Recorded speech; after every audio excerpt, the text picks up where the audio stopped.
Welcome to In the Barracks, a place for prior and active duty service members, first responders, and their friends and family to hang out and talk about life.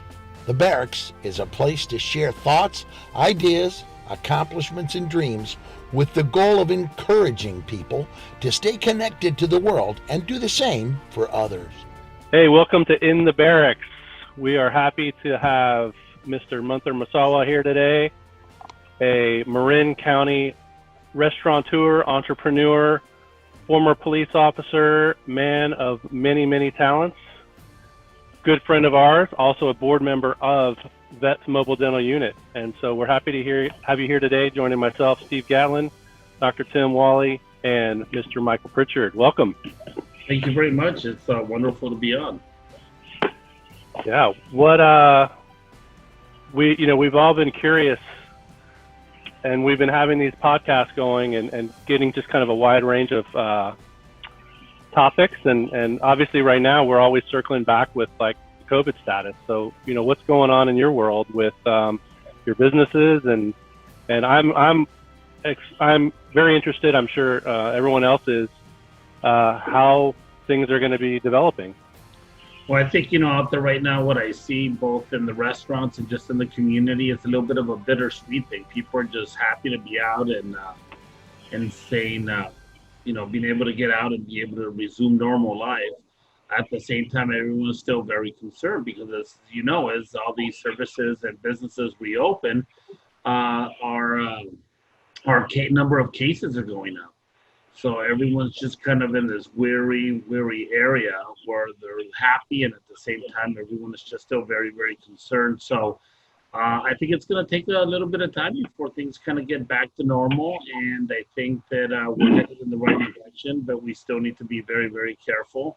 And just people have never experienced this before. So people just don't know what to think. So, but I do see a level of frustration on people's faces, at least on my end, when they come into the restaurants where, they're just frustrated that we keep on having to have masks on. I mean, we're not used to, it's becoming the norm. I'm getting used to wearing a mask everywhere I go now, where before it was this big inconvenience, not being able to shake people's hands, it's Right. definitely the new norm. And I think it's just, but on the flip side of that, what I'm seeing is people are a lot kinder to each other. I go for walks every morning, and before you just walk by people. Now everyone goes out of their way to say good morning and how are you, and it feels like people are kinder to each other. So hopefully, after this is all over, brings us all closer together as human beings. Yeah, it seems counterintuitive, Munther, to be in a service industry like you and myself, treating patients and whatnot, not being able to have that level of human contact that makes us who we are and drives our business. And, we enjoy taking care of each other, but, there is kind of a barrier there, huh? Yeah, I think that taking away our income is one thing. I think that we're used to going up and down financially, At least most people have at one point in their lives where they struggle with money, but we took for granted when you take away our human interaction with other people. It's very, very different, and I think it's something that we kind of took for granted. Well, from a distance, I'm sorry, Mike. From a distance, let me just say, I'm admiring your perseverance, and I just can't imagine what you guys are going through over there. I think at one point you had mentioned that you had to lay off 120 people, or give or take. Not that the number's not important, because that's a tremendous amount of people. But I keep thinking in my mind, what does our business model look like in the next 3 to 5 years? I mean, is this sustainable? I just can, for at least for the rest, I can't speak for other businesses, but for the restaurant business, we're currently, with outdoor dining, doing 19% of what we normally do in business. So when we open indoors, still with social distancing, we are projecting 40 to 50% of what we did before. So that is not sustainable, to answer your question, not for the restaurant business. I think you're going to see a lot of businesses open up, and at some point they're either not going to be able to restructure themselves to stay afloat, and some businesses might go under. I mean, I know for me personally, I had to shut down our largest restaurant, which is Wild Fox, and we opened it up in November of 2000. I built it in 1999, and as for me, an immigrant coming to this country and kind of living the American dream and working hard and take pride in building jobs and creating a tax base in the community and everything else, to all of a sudden have to, like you said, I laid off 126 employees is devastating. I mean, we are back. I mean, I currently right now have under 20 people from 126. I have 20 people employed at this point. So it's very demoralizing, but I just don't know how the businesses will survive this. You can keep on giving people loans, but if the business is not there, and I just think we're very limited. So I don't know how this is definitely going to change the landscape of how a lot of businesses operate. Absolutely. Well, let me jump in and kind of introduce the public to who he's an extremely humble guy, but I've known him quite some time. And whenever you go to Munther Massarweh for anything in this community or in San Francisco, where he was a cop, a beloved cop and a courageous cop, this is a guy who believes in community unity. Not just as an immigrant, he's living the dream, and he says that, but he actually gives back to the community in huge ways through his love and compassion, connection, all the events we've done with him. And I've known he and his family. I was at his wedding. It's just a remarkable spirit, a remarkable guy, and completely connected to. This is the kind of business you want.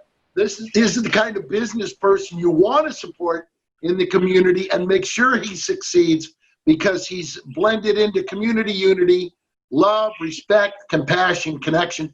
He exudes it even when he's talking today about how we share with each other. Just now, we've grown in consciousness that we're not alone out there. We need to pay attention to each other and be connected to our veterans and our community first responders and helping them. And whenever you go to Munther and his businesses and ask for any kind of help, they are always stepping out. And our special needs kids always stepping out. This is a guy we want to make sure we're getting he and his family connected to the community support, love, respect, and decency by patronizing these kind of businesses that get it. They're local run, immigrant-inspired folks, and just a remarkable spirit, a remarkable guy, a good friend to all of us. But what I want to just say is that I so admire you and what you've done with your life, and you're the living embodiment of everything that my grandparents, who were immigrants, came and arrived and brought to America. We sacrificed, we risked by being in the military, and many of us in law enforcement in our big Irish Catholic family, and we have succeeded. And all those great wishes go to you and your family, Munther. You're a good man. Well, thank you for the kind words. I mean, that's how it works. I mean, it's just us in community unity. I just want to ask you, what was it like, in a time in San Francisco where you were, first responding and going out with these guys? And it was a dangerous time in the early 80s to be a cop. I was working in probation there. What was it like for you to be in that blended circumstance in San Francisco? When I was like 6, 7 years old, my mother and my father brought me to the States, and we lived in Daly City for a long time, and just grew up going to high school in Daly City. And then as I got into college, I went to San Francisco City College, and I was taking criminology courses and just got real interested in it, and then started applying, and was fortunate enough under consent decree to be able to get in as an immigrant into the police department. I think at that point we had to the police departments were required to have X amount of minorities, hired. So I think that helped me get in. But interesting enough, I never left the restaurant business. My father owned delis and small restaurants, and just I grew up working, washing dishes, and I just kind of did both for the longest time. And I actually opened up Perry's in Mill Valley in 1982, which was when I was introduced to Marin County. Oh. And so I've just always kind of had multiple jobs. My brother served in the Marine Corps, and so he went in at a very young age. I believe it was like 17 years old.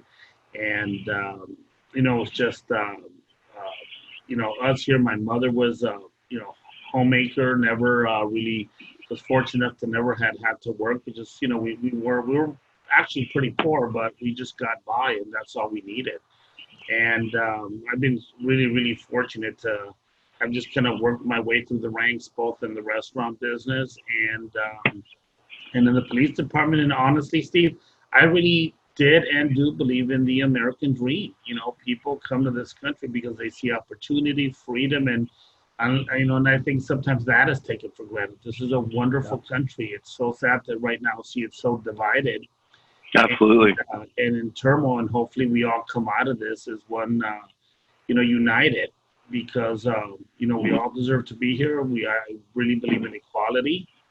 And I do think there's a lot of things that still need to be fixed, but I'm hopeful that this country will come out of this united. But it is, we are going through a little bit of a sad time right now with both the pandemic and then also the, all the riots and the protesting that are going on right now. But yeah, I joined the police department at a very young age. I believe I graduated in June of '86 from the academy, and it was a very different time. Michael, you asked me how it was. It was just very different, and mainly because we didn't have social media. We didn't have a lot of, we didn't have a lot of these things that we have now. So the times have definitely changed, and I can't really, pinpoint exactly when it changed. I just know that over time it's definitely changed, and it seems to be now that there, you can't lump one bad apple with everyone else. I really support law enforcement, not because I was a police officer, but because I know that first responders, fire, police, are out there doing good every single day. And is there bad apples? Of course there is. In every single job, you're always going to find good and bad people. And I think that it's just, the nature of things, and those things need to change. But yeah, it was a very different time growing up in the police department. A lot of it was just morals seem to have changed quite a bit. And like I said, I think social media has really changed the landscape of law enforcement. Everything is on video now. Everything is more liability. It's a very interesting time. I'm kind of glad at this point that I'm not in law enforcement, to be honest. Yeah, exactly. I understand. How long were you with the department? About 9 years and 8 months. And then you decided, kind of, what was that kind of period like? I was doing both. I was in law enforcement, and I was working in the restaurant business, and I was at McCormick and Coletto's, and I would work till 8 o'clock at night. I get off and I work from 9 p.m. to 6 in the morning for the police department. I was working undercover at that time, and it was just around the clock work. And I was single, wasn't married, didn't have kids. But it just got to the point where I really couldn't grow anymore unless I gave up one career. And I had a wonderful opportunity to go be part of Let Us Entertain You in Chicago, to be the executive chef at the Pump Room. And it was kind of a once-in-a-lifetime opportunity. So I decided to kind of take that and run with it. And I loved both my job, both my careers. I just had to pick one. To be able to grow, I needed to give up one. Better to be good at one thing than master of none. So it was the right decision for me. But I was working, both things for a very long time. I didn't really have much of a life, but And you went to Chicago, and then you were in Hawaii, and like what was that kind of period like? I did. You know what? I was recruited by Let Us Entertain You to go to the pump room. But before that, when I was working at Perry's here in Mill Valley, I was contacted by some people in Hawaii, and they wanted to open up a restaurant. They wanted me to be the chef, and it was kind of my first chef job. You know, I didn't really know 100% what I was doing, but I know I would work hard, and so I got a little piece of the action to be able to go and open up something in Kona, Hawaii. So I went, and I was there for about 5 years. Wow. And it was a great experience, and I was able to work there for a while, and then come back here, and then everything happened with the police department and Let Us Entertain You. So it was I've had quite a little bit of run between restaurant business and law enforcement. And, restaurant business is kind of where like I said, if I had a pick, I would do it all over again. I would do the same thing. I really enjoy what I do. That's awesome. Awesome. Great story. Munther, what advice would you give young people starting out in any career in America? What have you learned? I mean, you're a remarkable success story. Your restaurants are epically brilliant and great places to have a great experience, and you know how to do what you do. You really do. And your Wild Fox is so beloved here in the community, as well as Ricky's. And you are a great host and a great chef and a great leader for that. What do you tell them that you learned in both law enforcement and in being the host and business owner that to try and break out and not just work for a system, but to work for yourself and be an entrepreneur? Why is that important? Well, I think that you have to follow, in any business, you have to follow your moral compass, believe in what you do. Don't sacrifice the short-term gain for the long-term goal. You got to think down the line. I think that if a lot of young kids now come out and whether it be cooking school or at a high school or college, and that they want that immediate gratification, I think that they have to be patient. My advice would be to think long-term and know that everything comes probably in the last 10 years of your career, not in the first 10.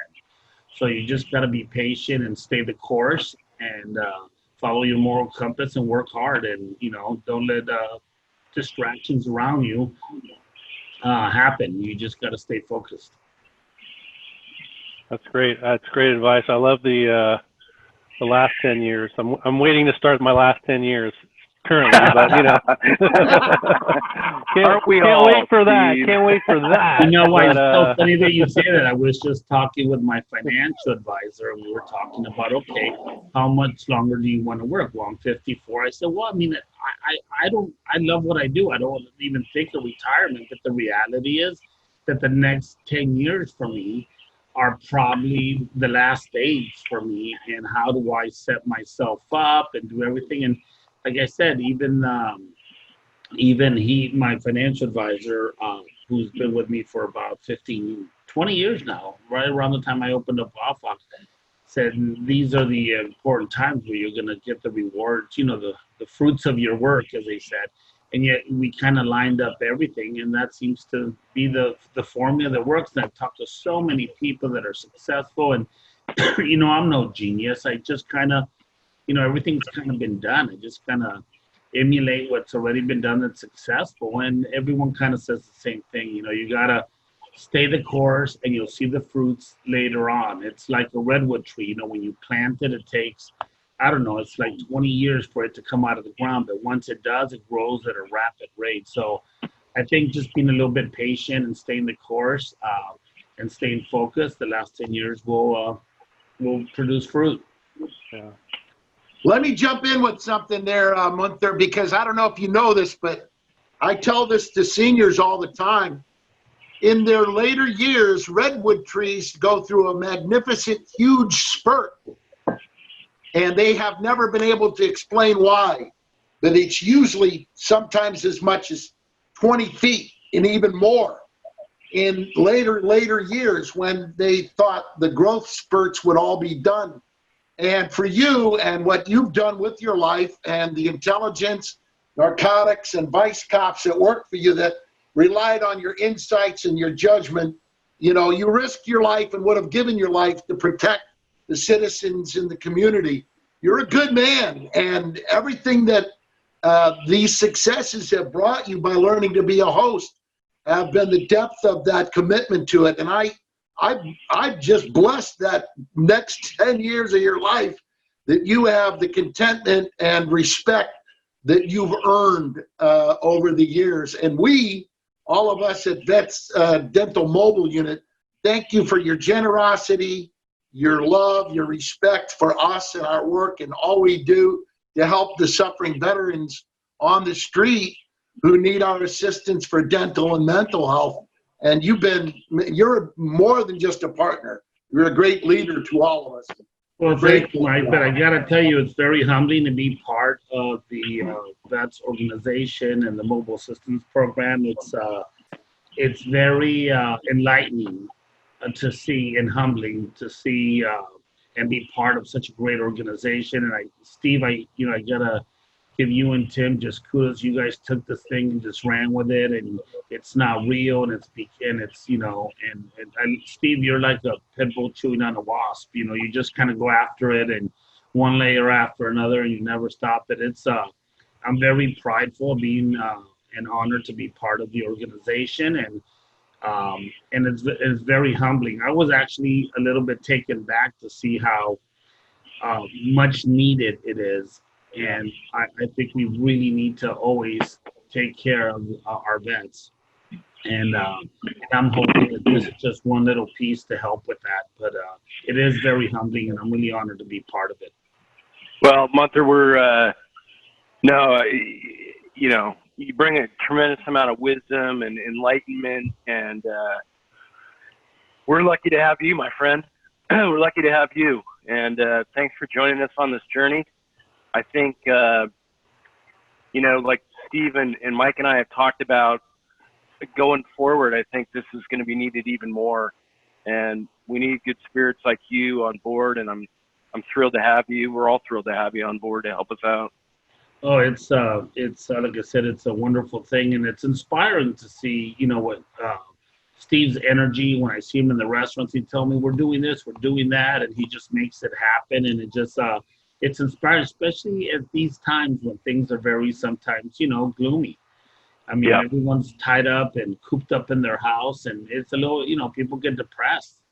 And I found myself being really down sometimes, you know, and then so when I went into Steve and he just, you know, tells me everything he's working on and what we need to do, he's a good leader, and he has wonderful follow through, and I think it's a good group of people, and everyone's heart is in the right place.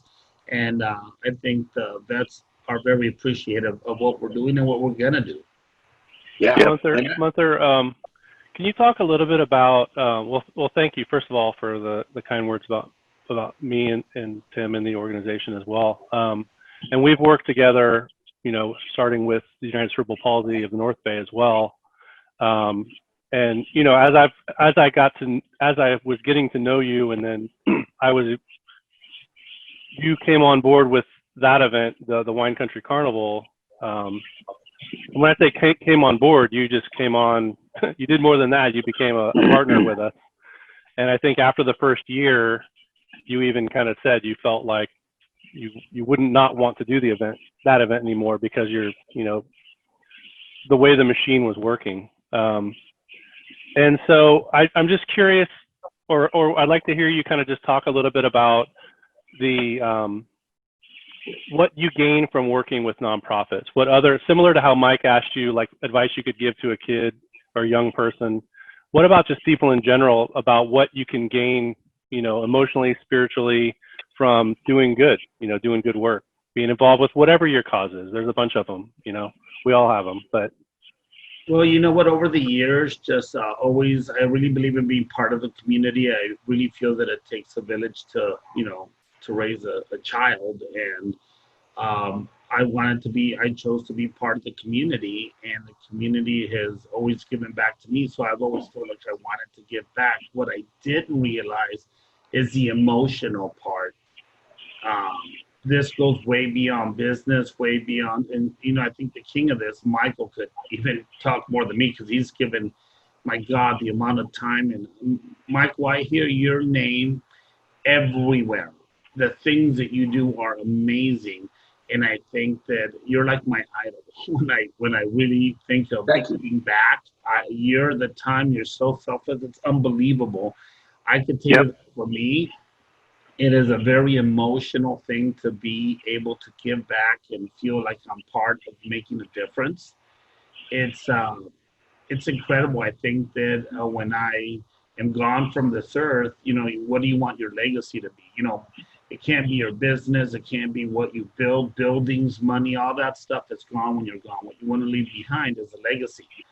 And the fact that I've been able to, I never saw myself being part of helping any nonprofits other than, donating money or gift certificates, but to actually be involved and see a difference, it's very emotional, and it goes deep within inside me, and it makes me wish I would have gotten involved earlier. And I encourage every young adult or every young person to get involved with your local, nonprofit, and just get involved. And the rewards that you will get are unbelievable. They couldn't be monetized. And so that's what I've gotten out of it. It's just an incredible sense of pride and hope, and you see that when you can make a difference, even on a tiny little level, it really changes how you feel about yourself and how you feel about the world. And it's an incredible feeling. I can sit here for hours and tell you about it, but I just think that, especially young people, please get involved. And I think that it will change you. That's great. Am I correct, Michael? Because, you've been doing this for, oh my God. Munther, I watch you with your children and how much they love you and what a great father you are and how great your family is to you. And it spills into everything. I remember Tommy Shadyac, who's Lebanese American, and he did the Happy movie, and he became this great director and billionaire.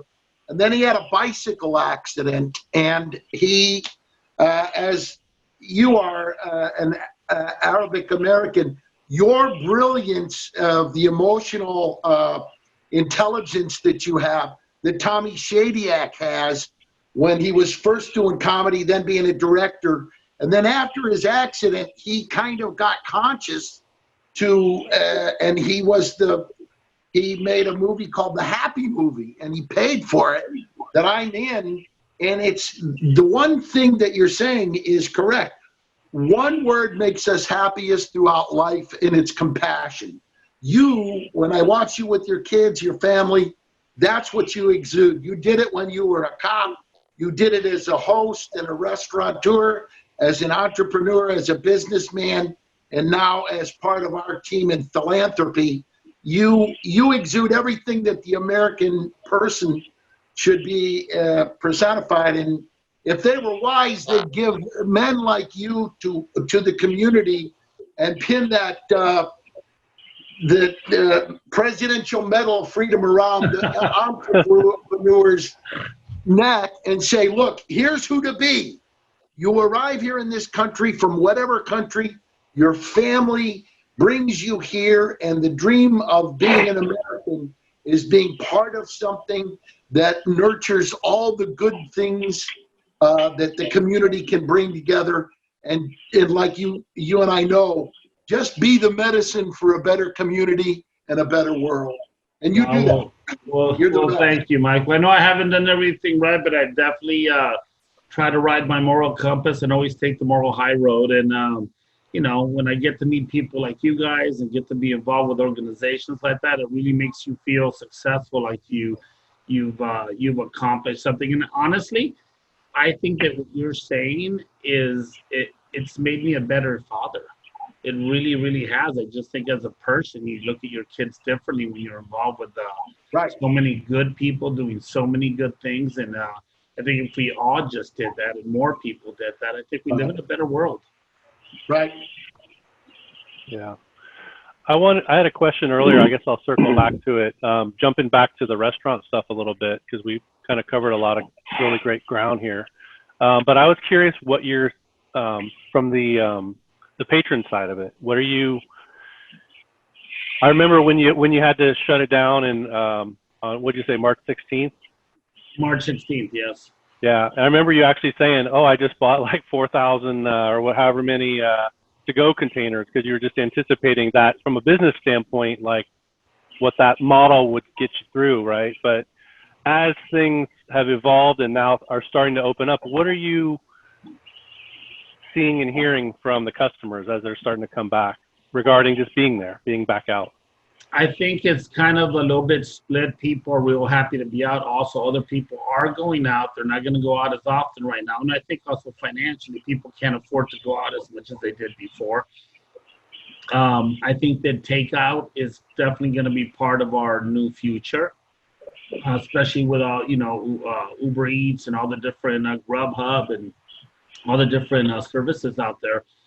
But people are still are being pretty, careful with, no one wants to get sick, and everyone is, and they're watching. They're watching to make sure that you follow all the guidelines and do all the right things, and which I think is great, and they should.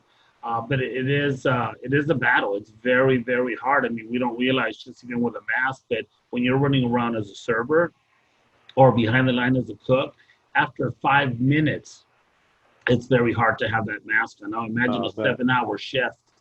And so it's definitely, hard, but customers are very understanding. They're so grateful that we're open. And again, I see that kindness that people just didn't have before. People are really happy that we're open, that we're serving them, and they're being very generous. Our servers are, making great tips. They really are. People are being super generous. Yeah. And I think over the rest of this year, we're really going to see. I think everyone is waiting to see what happens when the summer passes. Is this thing coming back? So I don't think things will really get back to normal till probably March of next year.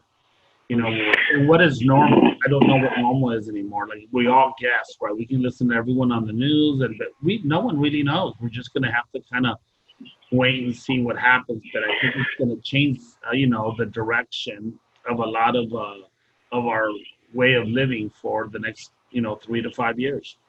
Hey, Munther, I appreciate you validating my experience. I spent 25 years wearing a mask and feeling claustrophobic. So, and now we're gonna throw a face shield in there and everything else. So, welcome to Tim's pity party. He has to wear a mask. I know. Poor Dr. Hey, Tim. At least I got some patients that are customizing masks for me, so I feel grateful. Well, you know what? I just called yesterday to Kaiser to get a checkup, and they're finally starting to take appointments. They weren't even taking appointments before unless it was like an emergency or something serious. So, yeah, exactly. So it's going to be, you go and so I tell you what's the one good thing that's come out of this whole thing. I love the traffic right now. Yeah. Yes. I mean, I would drive my daughter to Santa Rosa to school, and I'd be in traffic for 45 minutes. It's ridiculous. And now there's just no traffic, even though the last week or so I've started to notice an increase in traffic on 101. So, a little bit of a shift. Hey, one last question for me. What do you tell, because I know, and I love you so much, and I know what a wise soul you are. You have incredible soul wisdom. What do you tell young immigrant families that are coming here and maybe experiencing stereotypes or some prejudices? How do you tell them to overcome them? How did you personally overcome those in the police department and as well in business? How do you get past that? Forgive it and move on. What are the ways that you do that? You get involved in the system. You become part of the system. Don't go around the system. There's no shortcuts. Integrate yourself with the community and the system. We have a system, and it's designed to is it easy? It's a little bit harder than normal, but I think, if you're going to come to this country, if you don't speak English, learn English. There's people that I know that have been here 20 years and don't speak English. I'm like, are you kidding me? I mean, if we went to anywhere, China, any part of the world, Germany, and you're going to be there for a while, the first thing you do is integrate yourself in the system and learn the language and find out, what the process is that you need to go to and do that and ignore everything else. It'll come around. You just how do you ignore that ignorance though sometimes and the stereotypes? What are ways you overcame that? I know you faced it. I know you did. Yeah, you know what? I did, and I just kind of ignored a lot of it. And when you stick around long enough, it just kind of, a lot of it goes away. You just, you don't fall into it. You don't retaliate. You don't put your head in the sand. You just kind of integrate, and it's almost like you have to pay your dues, kind of, and it shouldn't be that way. But for me, it was like that. I just kept on working and plugging along and hanging out with people, and when they saw that I'm a good guy and I was here to work hard and I was here to contribute, not drain the system. It's very hard to continue having that. I guess to discriminate is the word. At some point, someone will step up and say, hey, they're good people. They're here to work hard and they're contributing. So I guess just get involved and contribute. And don't expect anything back. Just contribute and contribute and contribute, and eventually, it'll come back around. Simple soul wisdom and good stuff, Munther. Thank you. And you exude that, and everything Absolutely. that you did is done. Thank you. Well, Munther, I wish you success. Like I said, I admire your perseverance and the fortitude you exhibit is pretty amazing. So hang in there, my friend, and thank you. Lucky to have you on board. Thank you. I feel very fortunate to be on board, and I think we're all going to start to see a little bit of light here at the end of the tunnel, and we'll all come out of this okay somehow. Yeah, that's the ticket, and that optimist stoic belief in optimism. And I was telling one of the kids that, and he goes, yeah, but dude, we're millennials. We believe in a constant state of anticipation. How do we build hope and anticipation if you think everything's going to go bad? I go, we got to stay positive.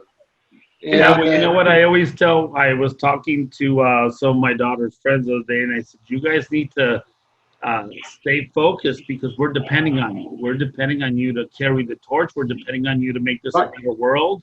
Right. And they go, oh, you guys are messing up the world for us. So by the time we get older, it's going to be all messed up. I said, you know what? They told me the same thing from our fathers. And it's better than it was for them. So guess what? You guys have to make it better. That's a big responsibility. So that means go to school, do the right things, and work hard and make this a better world. Yeah, amen. And this, I think we can use this as a moral reset. And I hope we continue to try and do that. Yeah, for sure. I wish every entrepreneur and business owner could hear this conversation, and I greatly appreciate being with Steve, and he does. He's an optimum guy, and Doc is too. So the four of us together, we just keep pushing along, and we're going to get where we need to go and help all these suffering veterans and some of these disconnected folks out there. And you guys are part of the leadership. I'm just grateful to be along for the ride, man. Yeah, I feel the same way. Thanks for your support, guys. Gentlemen. We appreciate it. Well, thanks again for joining us today, Munther. And this is awesome. Appreciate you being here today and bestowing your wisdom upon us and sharing. And it's great. It's what we're all about. So appreciate it. Well, thank you guys. It's always good to see you guys. All right, man. Take care. Tell the family we send our love. I will. Thank you, Michael. Take it easy, guys, man. Thanks. Bye-bye. Bye. Thank you for joining us in the Barracks. To learn more about our hosts, guests, and how to support Vets Mobile Dental Unit, visit www.inthebarracks.org.